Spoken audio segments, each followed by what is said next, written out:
of the streets in Shandong. And then the hundreds of young demonstrators trapped inside the apartments after that, including my best friends, trapped inside the apartments. There were over 100 demonstrators trapped inside the Shandong. Many people were really worried about after 1 a.m. because the internet is cut off between 1 a.m. and 9 a.m. every day. Around 12 a.m. at midnight, 6 military trucks came out from the Shandong. I saw them. At least 15 were arrested, and then I saw them inside the trucks. In the morning, my best friend trapped inside the Shandong called me in the morning, and that we escaped around 5 a.m. in the morning. We've been experiencing tear gases every day, some grenades every day, and then they used slingshots and throwing stones with the metal stones. After demonstrators went into the apartments, they shouted with the loudspeaker, residents cannot keep them inside. If you keep them, you can be sued with the household law. The Trans-Tasman government abolished the household law. So the security forces cannot knock your door at night and then check your houses. But around February 5, the military reformed the household law. That's reporter Murat Chow-Tun. Recent mass kidnappings of children in Nigeria have been making global headlines. There have been 4 abductions from northern Nigerian schools in the last 3 months alone, the latest in Zamfara state, with nearly 800 children taken. It's the seizure of the girls from Chibok by the Islamic militant group Boko Haram in 2014 that led to an international outcry. More than 100 of those girls remain missing today. Naomi Adamu is one of the girls who managed to escape, and she's the protagonist of a new book called Bring Back Our Girls. She's been speaking to the BBC's Mayani Jones about how the latest abductions have been making her feel. When I heard about the abductions at the school in Zamfara, I couldn't sleep at night. I don't want the children to go through what I went through. Even now, I still get scared when I hear gunshots, even when they come from the Nigerian military and not Boko Haram.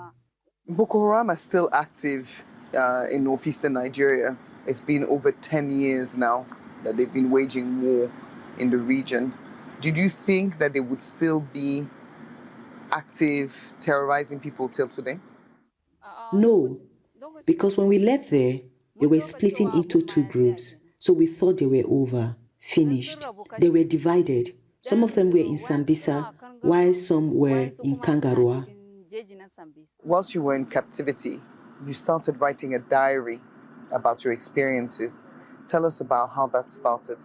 The reason why me and my friend wrote this history is, if either of us is free, then our parents will be happy. They will know that the other is also alive.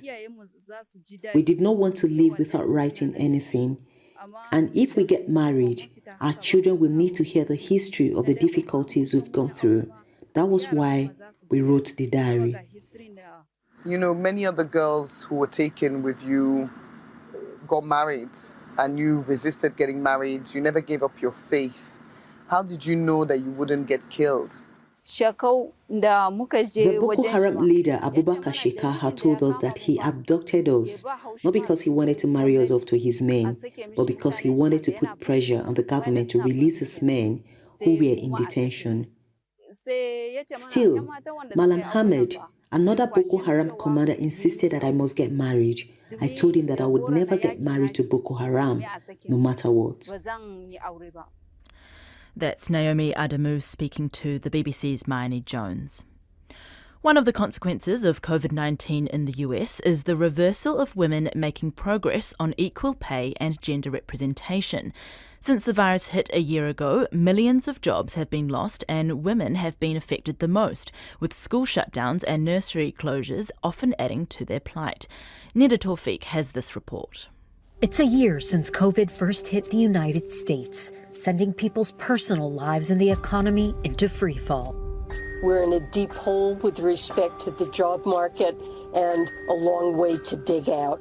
In a first, female workers have been measurably impacted more than men during this downturn. Millions have lost their jobs. At the same time, women are disproportionately carrying the burden of school shutdowns and nursery closures. And guess who's more likely to be working and responsible for childcare in this pandemic? Mom.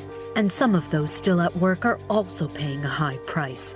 The reversal of hard-won victories in gender employment, pay, and representation. In 1 year, the pandemic has put decades of the progress we've collectively made for women workers at risk.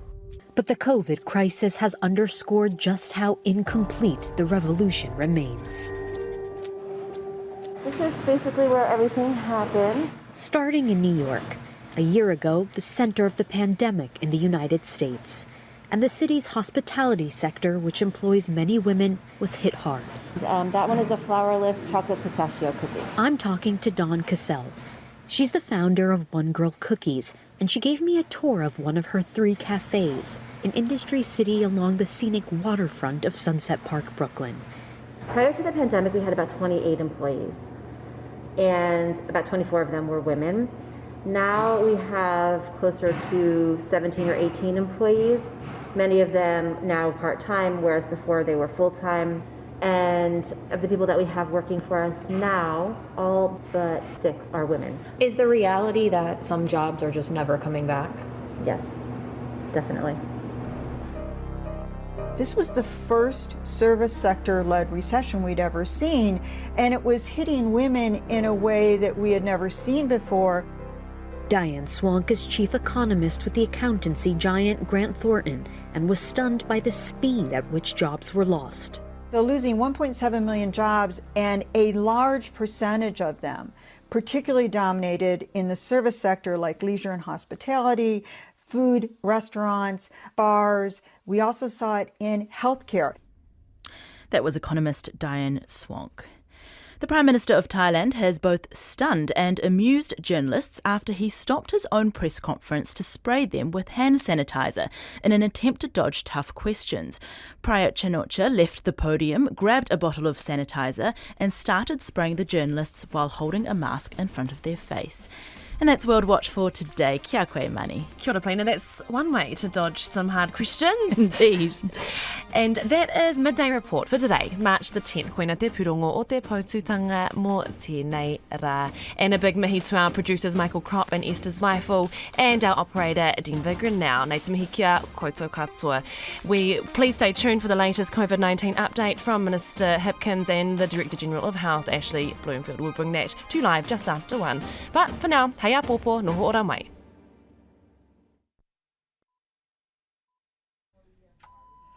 RNZ News at 1. Good afternoon. I'm Marama Tipole. The COVID Response Minister Chris Hipkins and the Director General of Health Ashley Bloomfield are about to give a media conference on COVID vaccinations. We'll cross to the Beehive when that begins. 2 million New Zealanders will be able to get their first COVID jab in the next 3 to 4 months under the government's latest rollout plan. It's about to outline broad details, including... Kia ora koutou. Good afternoon, everybody. I'll begin with some good news that once again today there are no new cases to report in the community, and just 1 case in managed isolation. We'll get into the usual daily update shortly, but first we turn to our vaccination program. As of today, 18,000 people will have received their first dose of the Pfizer vaccine, with the initial focus having been on our COVID-19 frontline border workforce and now on their families. Yesterday afternoon, we received the 4th batch of our Pfizer-BioNTech vaccines.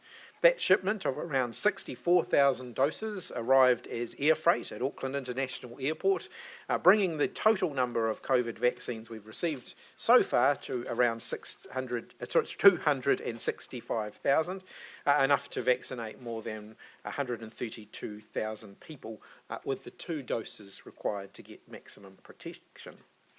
All of this has us in a very strong position as we move to provide details of the sequencing of our vaccine rollout, the focus of today's announcement. So today I'm announcing a targeted rollout over the next 3 to 4 months initially focused on the 2 million New Zealanders most in the most at-risk groups. These are the New Zealanders most at risk of getting and spreading COVID-19 and those most at risk of getting seriously sick from it. Our plan also has a focus on those who live and work in places where they're most likely to pick up COVID-19. I can confirm that over 65s and those with underlying health conditions in South Auckland will start being vaccinated from the end of March. This plan further reduces the risk of future outbreaks, something that's been central to all of our government planning and prioritisation during the pandemic. We've been able to fully focus on this plan and the sequencing framework after securing enough Pfizer-BioNTech vaccine for everybody in New Zealand to get 2 doses that they need to be fully vaccinated against the virus. It's a balanced plan that prioritises reducing the chance of future outbreaks whilst protecting our elders, those with underlying health conditions, and those who live in locations where we know outbreaks have occurred. We've seen the devastating impact that outbreaks in residential care facilities can have here and overseas. That's why this group of New Zealanders will start getting vaccinated later this month. Then all older New Zealanders aged 65 and over will be prioritised to start getting the vaccine from May. The vast majority of our COVID deaths have been people aged over 65, and we do note that that is a critical group to get vaccinated early. It's estimated that those over 65 have a 5-fold increase in risk of severe health outcomes if they were to get COVID-19. So there are 4 main priority groups. Group 1, where we're well underway, is our 50,000 border and MIQ workers and their household contacts. This started last month, and the vast bulk of that phase 1, that group 1, will be completed this month with at least their first dose. Group 2 is approximately 480,000 frontline workers and people living in high-risk settings, starting with 57,000 healthcare workers on the community front lines, and then moving through healthcare workers protecting our most vulnerable and some of our priority populations. This work also started in February and will continue through May. Group 3 are our priority populations. So this is approximately 1.7 million people who are at higher risk if they catch COVID-19. That group we plan to start vaccinating in May. And then Group 4 is the remainder of the New Zealand population, the approximately additional 2 million people that can expect to start seeing vaccines available to them from July. I want to be clear here, some of these dates may overlap and shift slightly as our modelling continues and also as we get greater certainty of our delivery schedule for vaccines, and conversations with Pfizer, particularly around those big bulk of deliveries we're expecting in the second half of the year, are ongoing. I want to reinforce that every New Zealander will be able to get a vaccine and that the vaccine will be free. The rest of the population will be able to be vaccinated from July onwards, and our plan is to have as many people as possible vaccinated by the end of the year. In further detail, approximately 40,000 courses are being allocated to our Māori and Pacific health providers who are working directly with older people, and as I've said, we're also recognising special circumstances in South Auckland. Anyone who lives in the county's Manukau DHB area who is 65 and older, or who has an underlying health condition, is in Group 2. This recognises that there are many border operations and MIQ facilities and their workforces that are based in this area, and therefore they are at increased risk. There are 2 further categories that we are still working on. One for people who may need to get a vaccine on compassionate grounds, and one which we're calling the national significance category, which could include people who need a vaccine in order to represent New Zealand overseas. Decisions around these categories have not yet been taken, but I will be taking more detailed proposals on those to Cabinet in the coming weeks, and we will share those as soon as those decisions have been made so that people can transparently see who is getting a vaccine and why. In closing, the message here is simple. This plan reinforces the importance of New Zealanders getting vaccinated. Getting vaccinated is the best way to protect our whānau, their lives and their livelihoods. The biggest factor in lifting COVID-19 restrictions will be timely and high uptake of vaccines. Again, it takes an enormous amount of work across a very wide range of people to roll out an immunisation program of this size, the largest such undertaking New Zealand has ever undertaken. And I want to thank everybody who has been involved in getting it to this point and who will be involved in the work that we take forward from here. I'll now hand over to the Director General for a few of the daily updates and then we'll take your questions. Thank you, Minister. Kia ora koutou katoa. So just a few additional comments on vaccines. It's pleasing this week to have started into that next phase officially of the immunisation program, which is the wider families and whānau of our border workers. Yesterday, earlier this week, the first large-scale vaccination clinic opened in South Auckland at the start, or as part of that official approach to vaccinating household members of border workers. And initially there will be about 150 people a day through that clinic and scaling up very quickly to increase the numbers over the coming week. And the idea is that this size clinic will be able to put through around 1,000 people a day. 2 other large-scale vaccination centres will open, one in West Auckland and the other in Central Auckland in coming weeks, and they will also initially focus on those household members and then of course be used as we move down and out into those other groups. We're also partnering with Māori and Pacific providers to set up smaller community-based vaccination clinics in South Auckland to support the rollout. Across the country, 14 DHBs are now vaccinating and more than 900 vaccinators have completed the bespoke COVID-19 vaccine module required of them in order to administer that Pfizer-BioNTech vaccine. This specific training module includes how to handle and give the vaccine, as well as information so that vaccinators can in turn answer the questions of the people who are coming to be vaccinated. Just a couple more comments on the daily update. As the Minister mentioned, there is one new case of COVID-19, a person in managed isolation who returned from the United States and tested positive at that routine day 01 testing. That person is now in the Auckland quarantine facility and there are no new cases in the community. An update on the aircrew member that tested positive at the weekend. All close and other contacts to date have returned negative results. That includes family members and other members of the crew that came back on the flight from Japan with this crew member, and there are no new locations of interest. We're continuing to work with Auckland Regional Public Health on possible sources of this crew member's infection. I'm pleased to report that the outstanding gym goer from our Auckland February cluster or outbreak has been contacted, was tested last night and has also returned a negative test. So our total number of active cases today is 80 and the total number of confirmed cases since the start of the pandemic in New Zealand is 2,054. Yesterday our labs processed 8,618 tests and our grand total to date is now 1,795,324.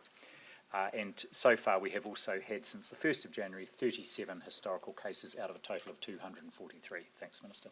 Gina. It's for compassionate and national significance categories. I appreciate you haven't decided who will be in those, but what is the sequencing of those? Will they be available at the same time as Group 2 or Group 3? So that's one of the decisions that Cabinet will have to take as to exactly where they sit, or whether that's a continual availability for those groups. That's a decision that's yet to be taken. Should it be that they are vaccinated before Group 3? Look, again, like I said, that's a decision that's not yet been taken. We'll work our way through that, and we will share that because it's important that people know exactly how we've prioritised. We have not made decisions on that particular group yet. Why have you not made decisions on that? Is this compassionate grounds in this national significance category just not something you'd thought about? No, it will be a relatively small group of people that we're talking about here. They'll be the bar to access a vaccine under those criteria will be a very high one, and so that's actually the work that we're doing now, is just to make sure that we get that sufficiently tight that it's not open to abuse. For the Of New Zealand is the only information they're getting today is that from July until the end of the year you'll be getting a vaccine. When will they have more certainty and how will you prioritise those 2 million people in that fourth group? So as we get closer to the middle of the year, and probably closer to May actually, when we start to really ramp up in anticipation of the bigger rollout from July onwards, we will be able to share more information, including things like details of of larger scale events where we'll be making vaccines available to a large number of people in locations. We'll be able to share that more towards the beginning of the year. But or how will that work? again, that's something that will partly depend on deliveries and when we get greater certainty around that. At the moment, the team are working with Pfizer and we have reasonable sort of certainty around exactly what's getting delivered roughly 6 weeks into the future. But we're aiming to really kind of get more detail around that. We are confident, though, based on discussions so far, that we will have our full allocation of Pfizer vaccines in country well before the end of the year. So we're confident of that based on our discussions, but the exact sequence of when they arrive are still being locked down. How far will your existing stock take you to right now? Like the amount of vaccine in the country right now, how far will that take you to? I think I mentioned that in my introductory notes. We've got 265,000 doses, so that's about 132,000 courses, or 132,000 people who can be covered by that. But we are expecting regular shipments. Broadly, I mean, you will have seen that the last few shipments have been around that kind of 60,000 mark, 50 to 60,000 mark. We're expecting regular shipments to continue over the next, period of time, and we are expecting the full 250,000 courses to arrive in the country over the coming month. The prioritisation of aspects of the South Auckland community, I mean, surely that's more to prevent sort of severe harm, less than actual outbreaks within that community, because it'll be less than half of the DHB population that you're vaccinating at that stage. Why not vaccinate more and really protect against outbreaks? Look, it's a combination of things. As I said, we obviously want to reduce the risk of outbreaks, but we also want to reduce the risk of people being adversely affected. One thing I do want to say at this point around the table that you have all been given is that the lines, the horizontal lines, are not absolutely hard and fast. So, for example, we would not necessarily say we have to do absolutely every one of the 57,000 people in Tier 2A or Group 2A before we moved to Group 2B. If, for example, a frontline non-border worker, health worker, presented for vaccination in that Tier 2A group and they had a close household contact who was more at risk, who was in the Tier 2B group, it may well be that they both get their vaccinations at the same time. So we're already seeing a little bit of movement around that. For example, as we've been doing our border workers, they were our first priority. When they reached towards the end of the day, if they had extra vaccines that were made up that they hadn't yet used, they would start vaccinating the frontline health workers with those extra doses. So we don't want to lose, we don't want to waste any vaccines. So that's also part of our consideration. So this is the broad grouping, but there's discretion to have slight movement within that. Yeah, but why was the decision made not to vaccinate the South Auckland community, a great amount of the South Auckland community in the 2B category? There is actually a reasonable proportion of the South Auckland community covered by the 2B category, but as you'll see from that, that we're talking about those who are more at risk because of their relevant health conditions. So we want them to be first before we move on to the broader population there. On from July, and I appreciate this is not all worked out yet, but the full shipment won't be here in July, it'll be here at some point before the end of the year. Does that mean that it won't be first in, first served from July? There'll be some kind of prioritisation, even if it's random, even if it's postcode lottery or something. But there will be some kind of prioritisation. Look, I wouldn't call it prioritisation so much as logistics. So some of what happens in the second half of the year will be controlled by logistics, by making sure that we're getting the vaccines out quickly, because obviously, given the volume of vaccines we're expecting, we don't want to have them sitting in our ultra cold freezers for a prolonged period of time if we can avoid that. So logistics will play a role there as well. Major people in major centres might be more likely to get the vaccine earlier on from July because, the vaccine's going to be sitting in Auckland, sitting in Christchurch. We'll release more details about that as we get closer to the time, in terms of, geographical spread, the actual rollout. Again, logistics plays a role here, not just in terms of the vaccine distribution, but also in terms of workforce as well. So potentially being able to make the best use of our vaccinators by moving them around if we need to. So that's all that detailed planning work for the second half of the year is well advanced, and we will share that well in advance of when it happens.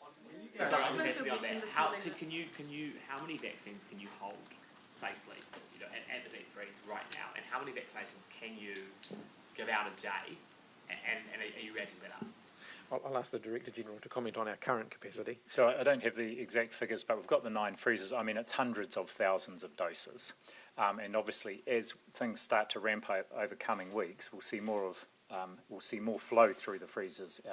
And whilst we will need to always keep a stock there for the second doses of people, because the clinical advice is still 3 weeks after the first dose, and that's what the approval is for MedSafe. We're confident we've got plenty of freezer capacity at this point in time. So saying, the team is looking at whether or not we might need additional extra cold freezers for the second half of the year, and also what the impact is of being able to store the Pfizer vaccine at that -20, which is the normal deep freezer type temperature, for a period of 2 weeks, which will help with the logistics as well. So, can you please say when is the first person who's going to be fully vaccinated and inoculated against COVID-19 due to happen? And then moving through the groups, so does someone have to have 2 jabs? That group have 2 jabs before you then move to the next group? So next week, obviously, we'll start our second round for those who were earliest on in the piece. There's a 3-week gap between doses. That's what the MedSafe approval is based on. That's what our technical advisory group continues to recommend. I am aware that in some other countries they've delayed the second dose because they're dealing with an outbreak, and therefore they're just prioritising everyone getting a dose before they move on to the second dose, or delaying the second dose in order to maximise the number of people who can get a first dose. We're not in the position to need to do that in New Zealand. It's something that we keep under review, but at the moment our plan's still based on the 2 doses 3 weeks apart. So everyone will get 2 doses before you move know that they're supposed to be...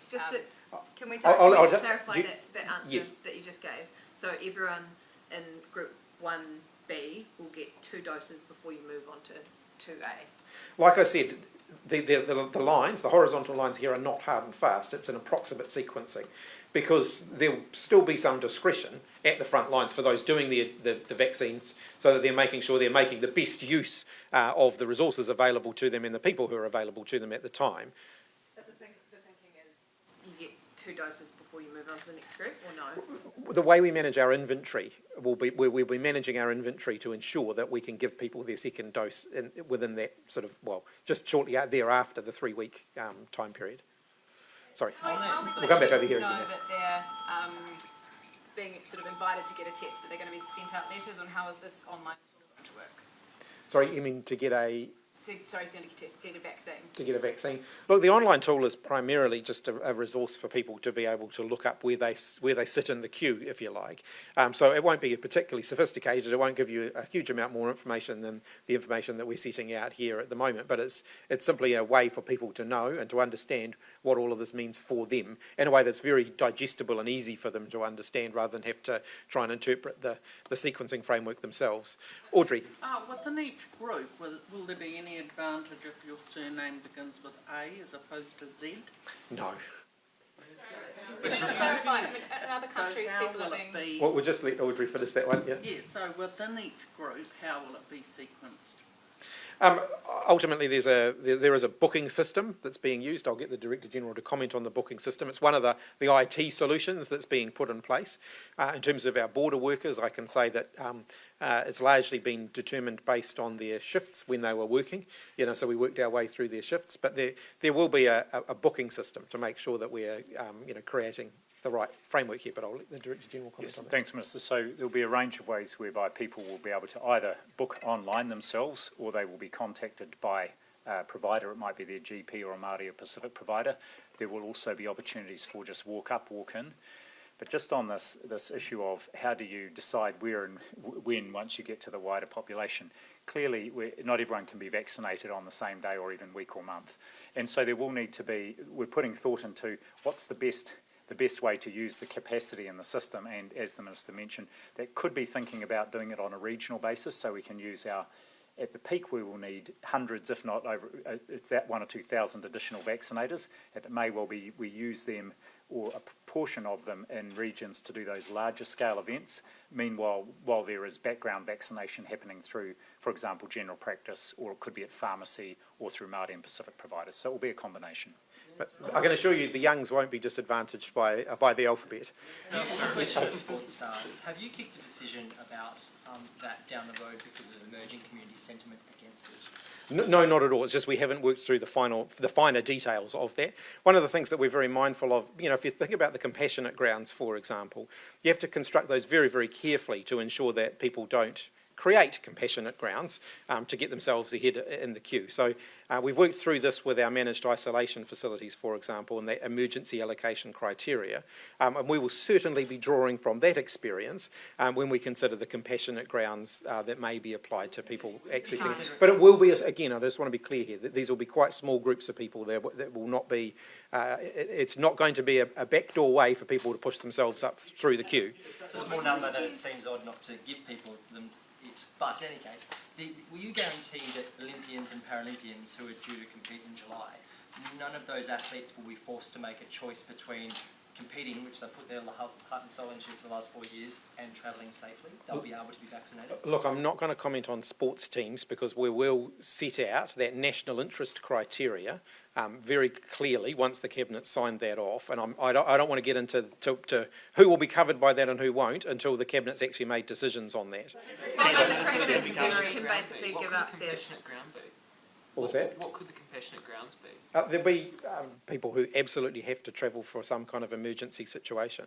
But again, the criteria for that will be quite restricted.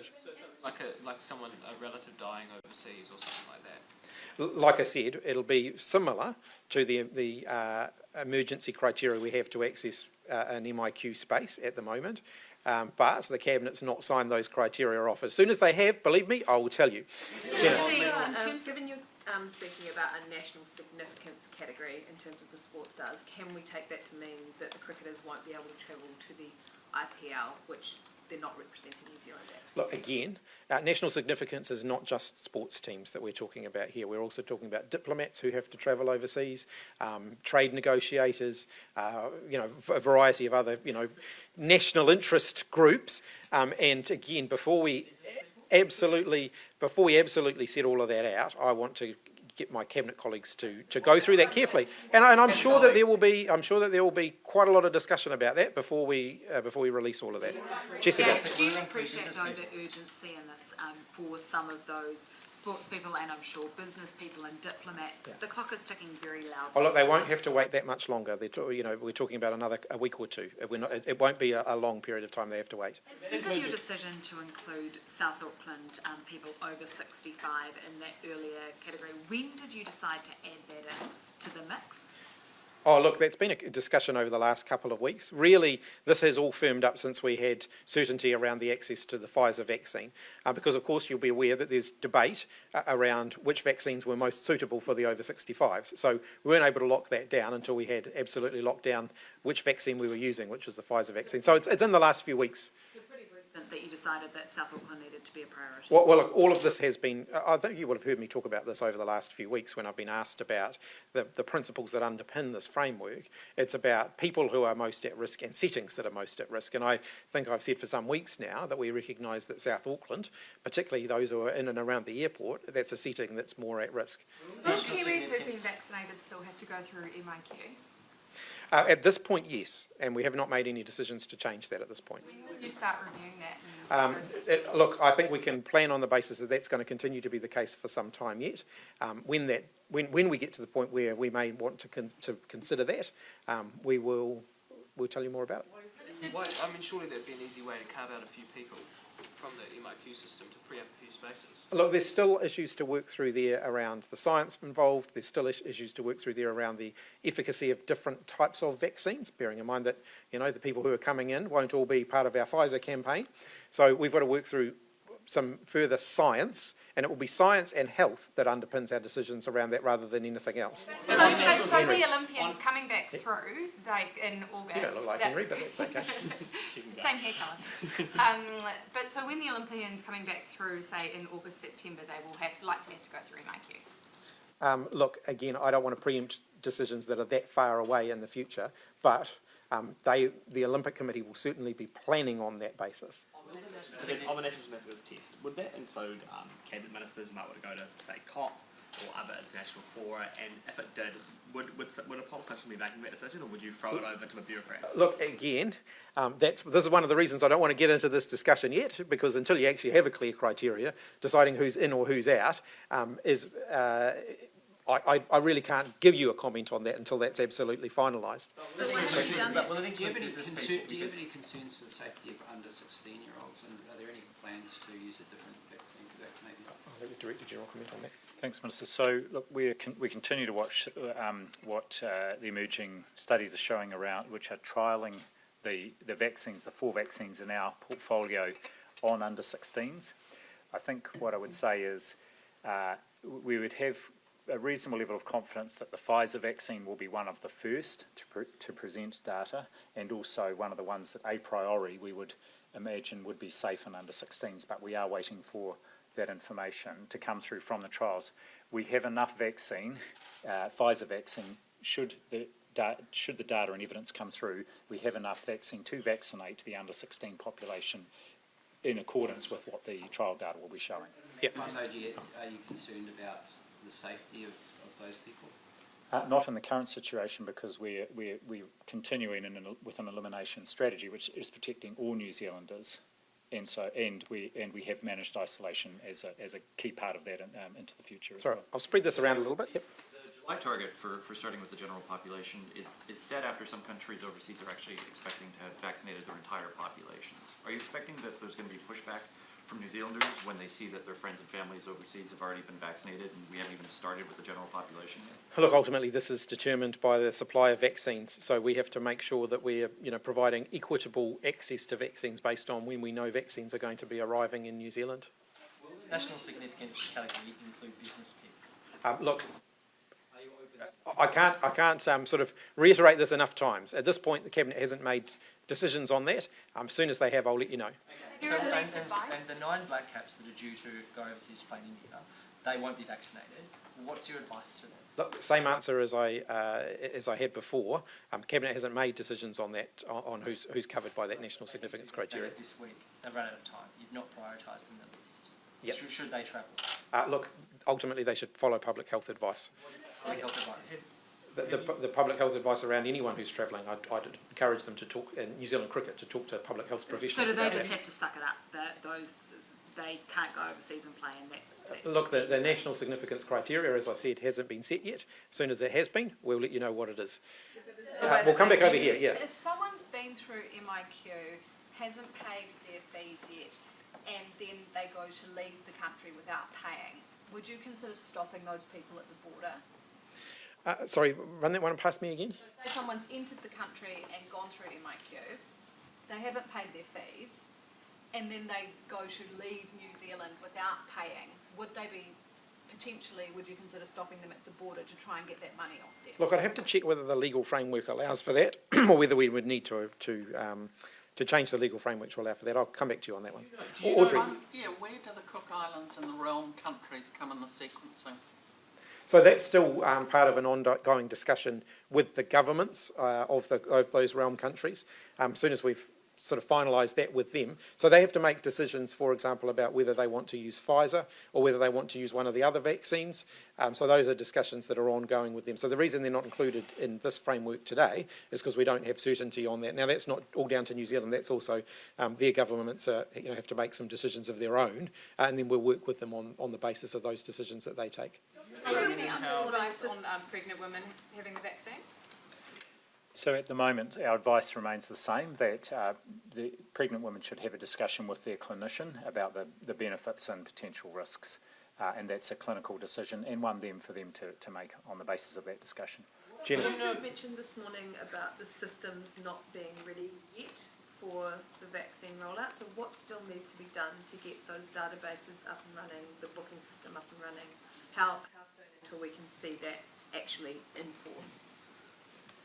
Well, I can just sort of briefly rehearse what I said this morning. The key point at which we will need those larger systems to be in place will be for ahead of that wider population rollout. So the aim is towards the end of May.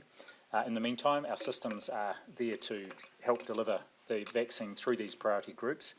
And the important thing here is integrating those 4 different information systems and making sure it is all working well and able to support that wider population rollout, which will be then, delivering thousands, possibly tens of thousands of doses every day. I guess because there's half the population are pretty much in those priority groups, why are they not ready for that?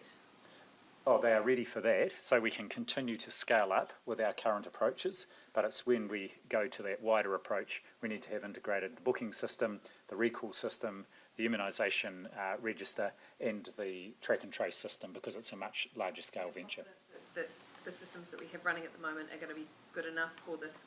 There's 2 million people about to be vaccinated before we go out to the public. Many of those people in those categories that have been announced today will fall ahead of July, so we will be ready to go for that much bigger scale up, particularly from Category 3. Okay. Clarification on Category 3A. Your table says that it's people over the age of 70, and then after it says it's people over the age of 75. Which is it? Look, I'll have to come back to you on exactly who the 317,000 figure was arrived at, as to whether it's 70 plus or 75 plus. And just in terms of pregnant women, I mean, they're being included in Category 3C, so the government is encouraging them to get their jabs early. Just in terms of the earlier question, you said it was something up for them and their professionals, but you are encouraging them to get the jab early. Encouraging them to have a conversation with their health professional. But they're having early access. They will be under this, yes, under Category 3C. And they're also, for example, included in the annual influenza rollout, vaccine rollout.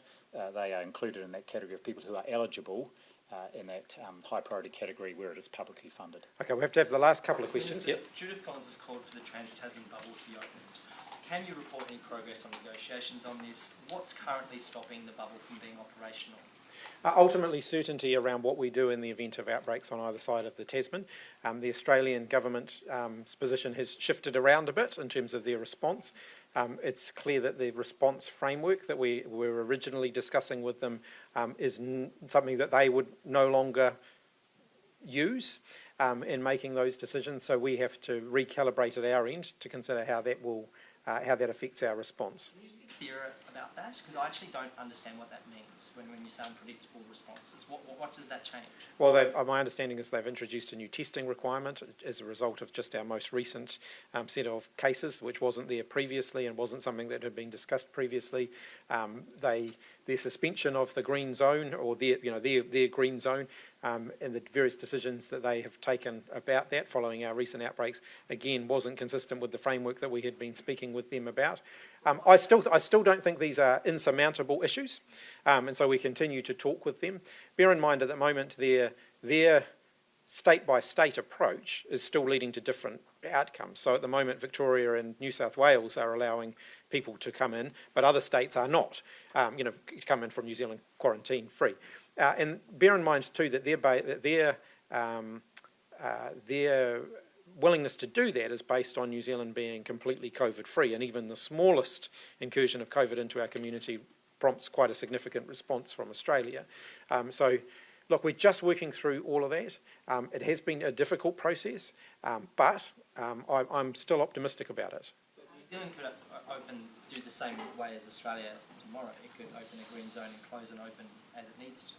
But one of the things that we have to work through is making sure that we're absolutely clear about what may happen if the green zone travel was suspended by either government for any reason, in the context of a much larger movement of people. So with Australia allowing New Zealanders to travel over to Australia without quarantine, that's still a relatively limited number of people. when we get to the point where you can travel both ways without quarantine, we're talking about a much, much larger group of people. And so that's what adds a bit more complexity to it. So what you're saying here is that Australia's actions on previous closures of the green zone haven't been in line with what your expectation would be. Therefore, you can't trust going forward. At this stage, you can't trust how they would respond if a bubble was open. No, look, these have been ongoing negotiations, and there's been good faith in there on both sides. So I don't want to create the impression that there isn't, that's been an issue. The issue is that the framework that we were originally talking about, as things have unfolded, has not been the framework that we now find ourselves working to. So.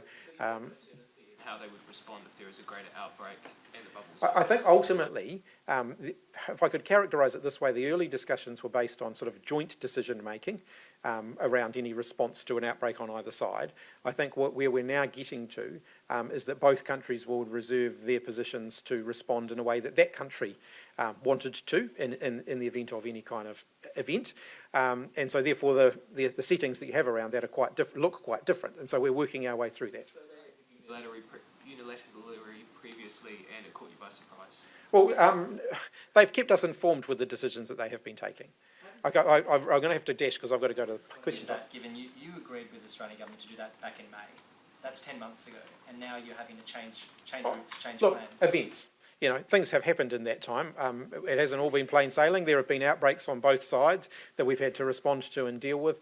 There is good faith in these discussions, and I'm confident and I'm optimistic about the way they're proceeding. And as soon as we have more details to share on that, we will. Last question, Amelia. How are things looking for Auckland moving to level 1 for the weekend? I'm optimistic, but we've got a little bit more work to do on that. Thanks, everybody.